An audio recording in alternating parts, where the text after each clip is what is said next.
Урматтуу министр айым, сиз эң туура айтып атасыз. Мамлекеттик тилге болгон мамиле биз конституциялык мыйзамды кабыл алгандан кийин түп тамырынан бери өзгөрүш керек. Мурдагыдай улам этап менен деген токтош керек. Мына этап менен деп жүрүп 35 жылда мамлекеттик тил эч кандай өнүгүү болгон жок. Муну моюнга алышыбыз керек да.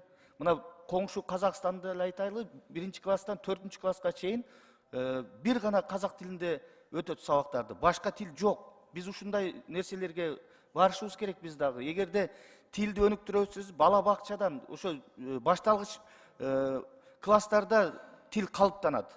Андан кийин ар кандай шылтоолор болот. Ошон үчүн сизге министр катары дагы бир маселе, жанагы ыйман сабагы киргенде кыргыз тилинин эсеби менен англис тилинин эсебинен бирден саат кыскарып кетиптир. Бул эмне деген мамиле кыргыз тилине? Башка тилден кыскартса болбойбу?